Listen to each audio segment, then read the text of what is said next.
À Si très vous bientôt, merci voulez, beaucoup à vous. on a de plus en plus de personnes qui nous rejoignent parce que c'est le matin en Israël, c'est le matin en France.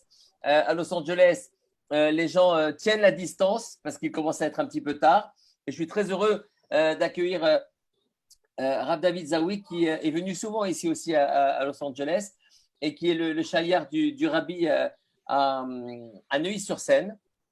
Je voulais mettre une petite musique pour l'accueillir. Attends, je vais essayer. La musique, j'ai pas. Ouais.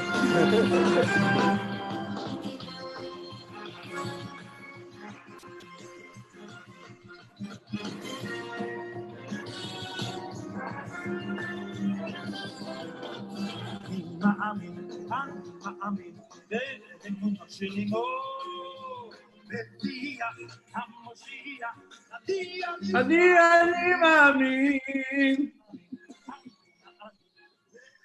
באמונו של אמו. Rabbi David, la parole est à toi. Chag Sameach, je vais essayer. J'ai un petit imprévu ce matin, c'est qu'hier soir, nous-mêmes, nous étions connectés de nombreuses heures sur le Zoom avec toute la communauté. Et il y avait tellement une simcha exceptionnelle que ma voix était un petit peu touchée, mais on va essayer de faire avec. Tout d'abord, un grand merci, Francky, et évidemment à toutes les personnes qui contribuent autour de toi, autour de vous pour organiser ce live de Lag BaOmer pour la communauté de Los Angeles, évidemment, et au-delà, puisqu'on n'est pas du tout limité par les limites, par les frontières aujourd'hui. D'ailleurs, au passage, je peux vous dire à Los Angeles que vous avez fait vraiment une bonne affaire en récupérant Francky qui était chez nous à Neuilly. Mais bon, ça, c'est un autre débat. Évidemment, comme l'a dit Francky, je suis très heureux de vous retrouver. Certainement que parmi les personnes qui suivent actuellement, certaines me connaissent. Je suis venu à plusieurs reprises à Los Angeles avec mon ami, d'ailleurs, le Rav Yosef Tayeb, pour différentes occasions. Je voudrais saluer, s'il est en ligne, on ne sait jamais, mon ami, le Rav Iloulian de Beverly Hills, entre autres, et le Rav Kounin. Il est une Iloula qui, plus que toutes les autres, unit le peuple juif d'une façon extraordinaire. Alors que, bien sûr, toutes les Iloulotes des tzadikim concernent tout le peuple d'Israël, il en est certaines qui vont toucher une communauté plus qu'une autre.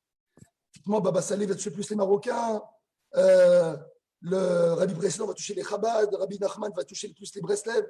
Mais c'est vrai qu'on peut constater que chez Rabbi Shimon, il y a de plus en plus de gens qui viennent à Méron. Alors cette année, effectivement, c'est un peu compromis pour s'y rendre physiquement. Mais encore l'année dernière, j'étais pour la première fois de ma vie à Méron l'année dernière. Il y avait plus d'1 million de personnes et c'était un moment vraiment exceptionnel, magique, comme on ne peut pas du tout imaginer si on n'a pas mis les pieds. Ensuite, on peut se rendre compte également qu'il n'y a pas d'appartenance particulière dans le public. Il y a autant des chassidim, des litaïm, des sfaradim, des gens religieux, des gens non pratiquants. Rabbi Shimon touche toutes les couches sociales et religieuses, toutes les tendances du peuple juif. Et plus encore, il y a une joie spéciale, qu'on soit à Méron ou qu'on soit en dehors de Méron, qu'on soit là où on se trouve, qui unit tout le monde actuellement dans le monde entier. On est tous connectés avec Lag BaOmer. En fait, c'est pas un fait rare. C'est quelque chose qu'on peut voir de façon évidente, en général tous les ans. Tout le monde danse, il y a beaucoup de danse, il y a beaucoup de chants. Chacun danse avec une joie extraordinaire. Et dans ces danses, d'ailleurs, on peut trouver des gens aussi de toutes origines, n'est-ce pas? Toutes les tendances de la Torah sont représentées. Il y a des gens qui dansent même ensemble sur des mêmes chants, ce qui est un fait quand même assez rare. En général, chacun danse sur les chants de ses origines.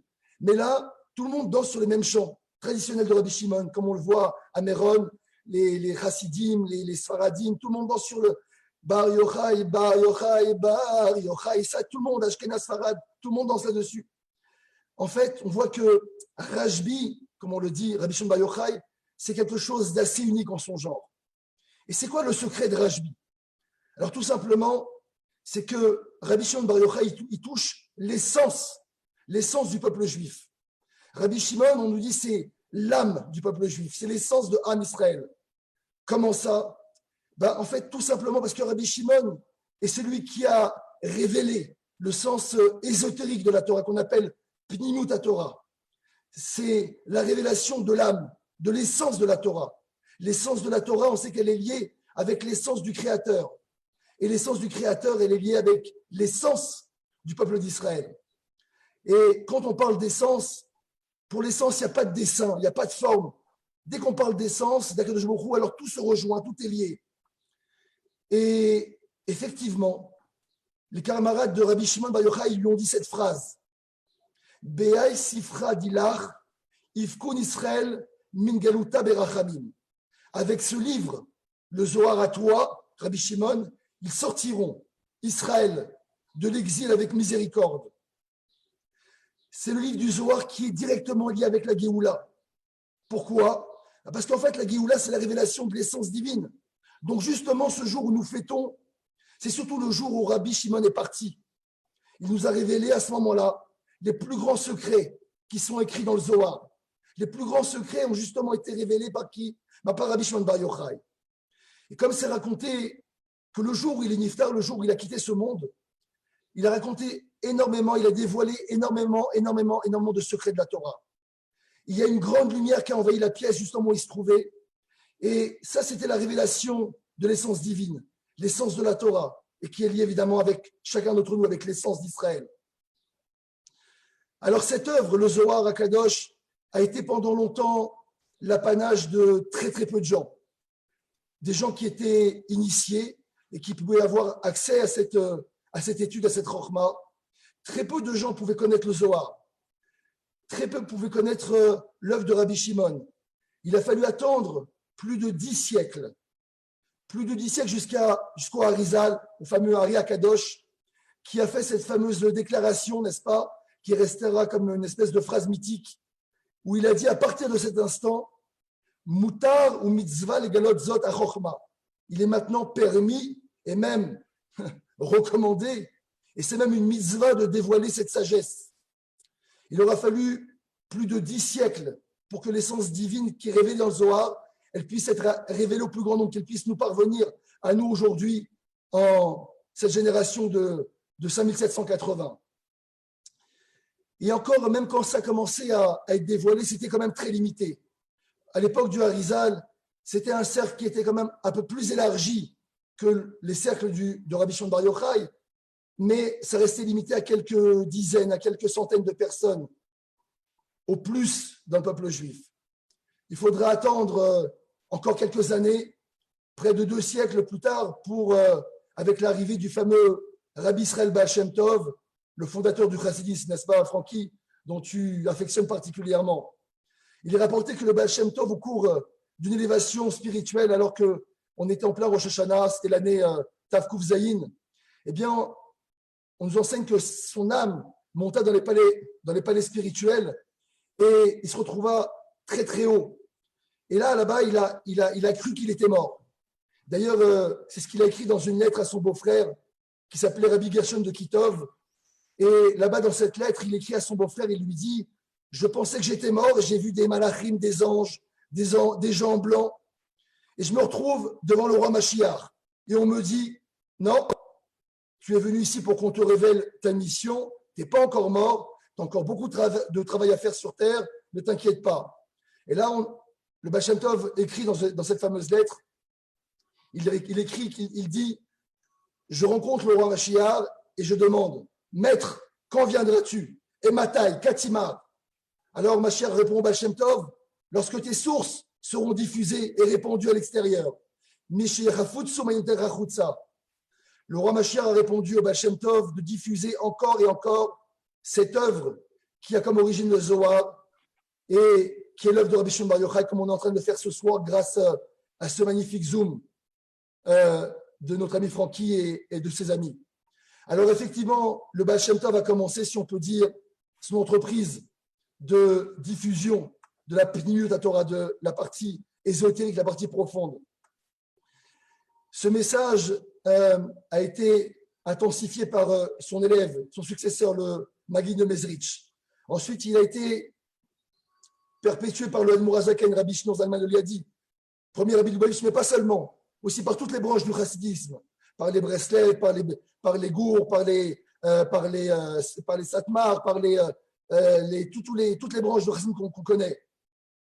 Mais particulièrement les rabbis de Chabad, ils ont énormément œuvré encore et encore jusqu'au rabbi précédent, le rabbi Rayatz, qui a commencé, lui, à envoyer des émissaires dans le monde entier. Et ensuite, évidemment, jusqu'au rabbi de Lubavitch, évidemment, que chacune connaît, qui a fait imprimer des dizaines d'œuvres, des dizaines de livres, que ce soit aussi bien ses propres discours, mais aussi des discours de beaucoup d'autres maîtres de la Chassidoute. Aujourd'hui, la Chassidoute, elle est accessible à tous. Le Zohar est accessible à tous. D'ailleurs, nous avons, nous aussi, évidemment, dans le Beth Rabat de Neuilly, des cours de Chassidoute, mais aussi un cours de Zohar, un excellent cours de Zohar tous les mercredis soirs par un de mes amis, Elio Senedj. Et on voit aujourd'hui qu'il n'y a pas un discours d'un rabbin, d'un rav dans le monde qui ne soit pas imprégné de Chassidoute, n'est-ce pas? La Chassidoute, elle est essentielle. D'ailleurs, on la compare à l'huile. Alors, Francky, je ne dis pas ça pour faire plaisir aux Tunisiens, mais l'huile est essentielle. L'huile, elle vient de l'essence de l'olive, n'est-ce pas? Ce n'est pas du jus, c'est de l'huile, c'est l'essence. Et l'huile a quelque chose d'essentiel, tout comme la Chassidoute, qui d'ailleurs, on dit qu'une des propriétés de l'huile, c'est quoi? C'est qu'elle pénètre partout. D'ailleurs, c'est connu cette petite blague-là, quand une maman tunisienne, le matin, se lève, elle remplit sa marmite d'huile, elle dit, bon, qu'est-ce qu'on va manger aujourd'hui? Qu'est-ce qu'on se fait à manger aujourd'hui? En tout cas, en effet, l'huile, elle a cette particularité, on va dire, de pouvoir être, comme dit la halakha, méapéa. C'est-à-dire, elle pénètre, elle imprègne, elle imbibe. Effectivement, aujourd'hui, il n'y a pas une idée, un concept de Torah qui n'est pas imprégné de Chassidoute. Aujourd'hui, nous avons tous accès à la partie la plus intime de la Torah, qu'on appelle l'essence de la Torah. Aujourd'hui, le Zohar a pénétré tout le monde entier. Alors, voilà pourquoi aujourd'hui, cette joie elle est encore plus grande. Voilà pourquoi, d'année en année, plus de personnes encore peuvent avoir accès, si on peut dire, à la joie de Rabbi Shimon Bar Yochai. En effet, on peut se rendre compte, on peut le voir, Rabbi Shimon Bar Yochai, il n'a pas quitté le monde. Il est toujours là, il est toujours parmi nous. D'ailleurs, il est dit aussi, vous savez, Rabbi Shimon Bar Yochai a dit que c'était la Iloula. C'est quoi une Iloula? C'est un mariage. Il n'a pas dit c'est mon jour de décès, il n'a pas dit c'est une rasra. Il a dit non, c'est le jour de mon mariage. Mon âme a quitté, je me suis marié avec Hachem. Et parce qu'il a demandé, lui-même l'a demandé, il a même recommandé de ne pas être triste ce jour-là. D'ailleurs, vous savez qu'on n'a pas le droit, c'est pas qu'on ne dit pas Tachanoun, on n'a pas le droit de dire Tachanounim. Il y a une histoire dans la Gemara qui parle de quelqu'un qui a voulu quand même faire Tachanounim et il a été malheureusement enlevé de ce monde. Parce que c'est un jour où la révélation de l'essence de la Torah, l'essence du Créateur, elle a été rendue accessible à tous, à chacun d'entre nous ce jour-là. C'est un jour de joie, nous dit Rabbi Shimon Bar Yochai. Rabbi Shimon s'est incarné, en fait, on sait, le jour qui s'est réincarné dans tous les maîtres de la génération qui sont venus après lui. Aujourd'hui aussi, on a aussi la réincarnation de Rabbi Shimon Bar Yochai. Et juste, pour presque conclure, on va dire une petite anecdote. Je ne sais pas si vous vous rappelez d'un fait extraordinaire, c'était en 1900, d'abord, avant cela, c'était depuis maintenant pas mal d'années, le rabbi de Lubavitch a encouragé, il encourage d'ailleurs toujours tous les ans d'organiser des parades, n'est-ce pas, avec des enfants. Je sais que nous, en France, à Sarcelles, il y a une parade de Rav Biton exceptionnelle. À New York, un peu partout dans le monde entier, en Israël, à Yerushalayim, il y a des parades qui sont organisées avec des chars, où on met en valeur des couleurs, de la musique. En fait, toutes les valeurs les plus profondes de notre Sainte Torah, elles viennent être émerveillées ce jour-là. Alors ça, c'est l'Ag Baomer, c'est un jour où tout est mis en valeur, où toute l'essence de la Torah, l'essence d'Israël, elle est mise en valeur au travers de quoi? Au travers des enfants, de ce qu'il y a de plus petit, les petits-enfants, n'est-ce pas? Alors pourquoi les enfants? Parce que justement, ce sont les enfants, d'ailleurs on va en reparler dans quelques jours, puisque la prochaine événement, ce sera Shavuot, et on sait que la Torah nous a été donnée parce qu'on a mis en garantie nos enfants. Alors pourquoi les enfants pour l'Ag Baomer? Parce que justement, ce sont les enfants qui sont là pour nous montrer et nous révéler, pour nous témoigner de l'essence du judaïsme, de l'essence de la Torah, de l'essence d'Akadosh Baruch Hu. Alors oui, nous nous rappelons toutes ces parades et une en particulier. Vous savez, aujourd'hui c'est un peu l'apanage de tous. Tout le monde fait des fêtes de l'Ag Baomer, mais il y a encore 50 ans, c'était quelque chose d'assez méconnu.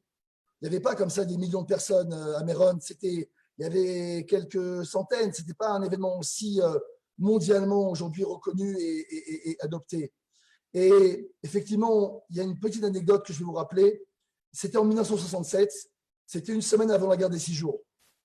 Quand la catastrophe a été annoncée, lorsque les pronostics les plus sombres ont été annoncés une semaine avant la guerre des 6 jours, Le rabbi, à ce moment-là, était le seul.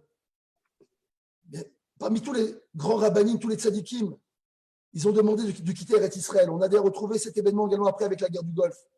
D'ailleurs, à l'époque, au moment de la guerre des 6 jours, le grand rabbinat avait acheté des terrains pour malheureusement, pour Chas v'Shalom enterrer toutes les nombreuses victimes qui allaient malheureusement influer suite à ce conflit. Tout en sachant pertinemment que l'avenir de l'État d'Israël risquait d'être très, très compromis, voire pire, Chas v'Shalom.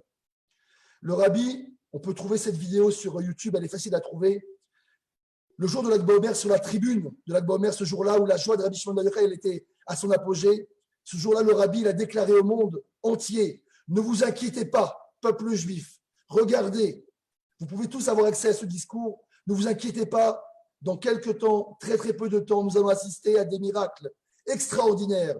Israël sortira victorieux, le peuple juif sera grandi, le nom de Dieu sera grandi. C'était un discours qui était le seul discours qui s'est fait entendre dans ce sens-là pendant cette période-là auprès du peuple juif. Effectivement, Rabbi Shimon se réincarne de génération en génération. Alors, puisque le jour de la Dogmer est lié justement avec la révélation de l'essence de la Torah, l'essence du Créateur, l'essence du peuple juif, c'est un jour propice pour la venue de Mashiach. Aujourd'hui, now, pas demain, pas après-demain. Vous savez, quelques semaines avant que l'épidémie a commencé,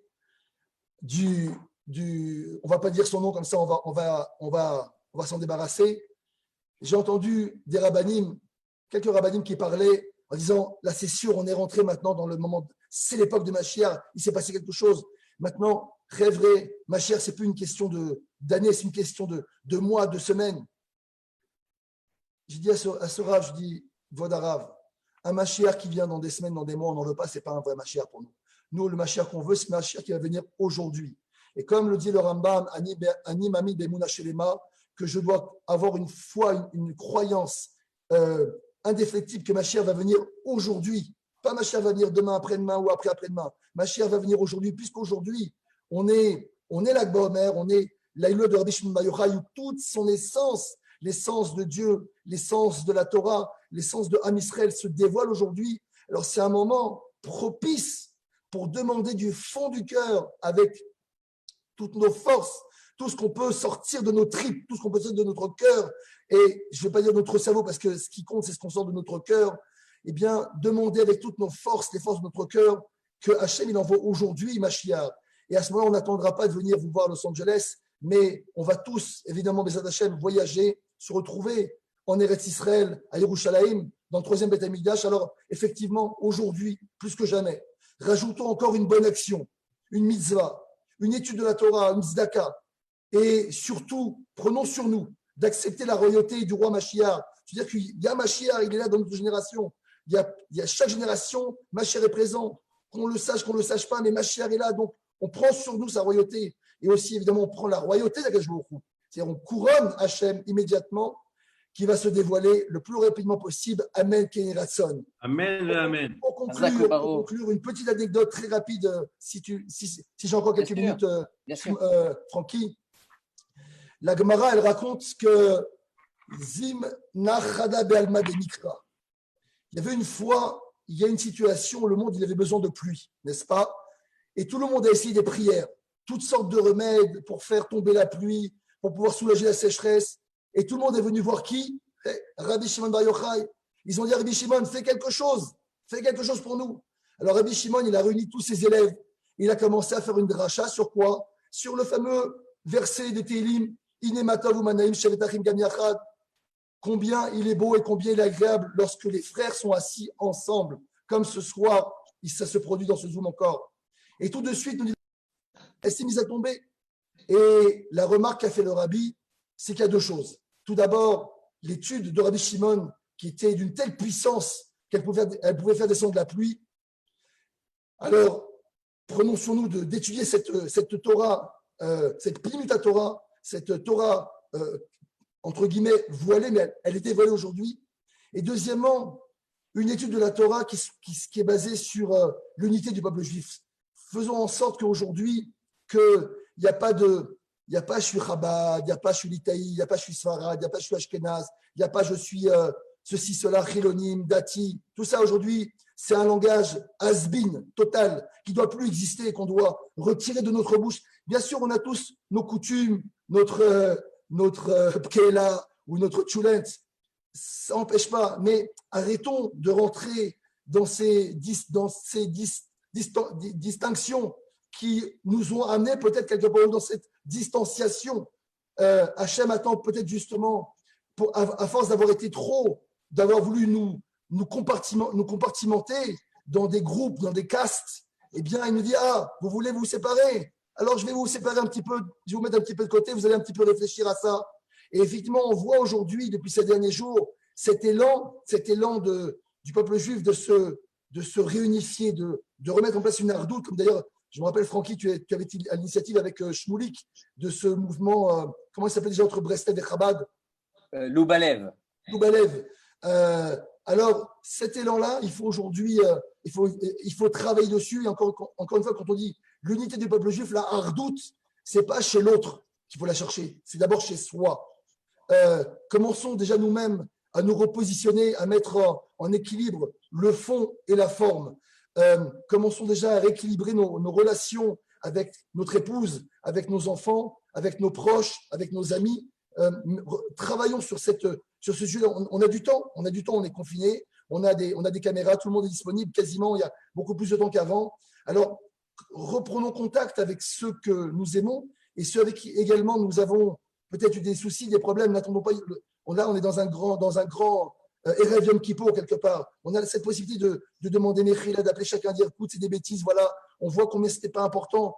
Ce qu'on traverse aujourd'hui, c'est tellement plus, entre guillemets, plus grave, mais aussi également plus puissant, on a aujourd'hui, on peut envisager des choses de deux façons, ou bien c'est un problème, ou bien c'est une opportunité. Moi, je pense que je parlais des Américains, et en Amérique, on a la culture de l'opportunité, et non pas la culture du problème, de la difficulté. Au contraire, la difficulté, c'est un bien qu'Hachem nous fait pour pouvoir saisir une opportunité. Alors, saisissons-nous de cette opportunité qu'on a encore ces quelques heures d'être confinés pour réfléchir à comment se réunifier personnellement et avec les autres, et surtout, Bezrat Hashem, pour demander à Hashem, les Géoula, Mitedashlema, les Chi Adonai, nous Moreno, Verabeno, Melech HaMashiach, L'Ambaï. Amen, amen. Merci beaucoup.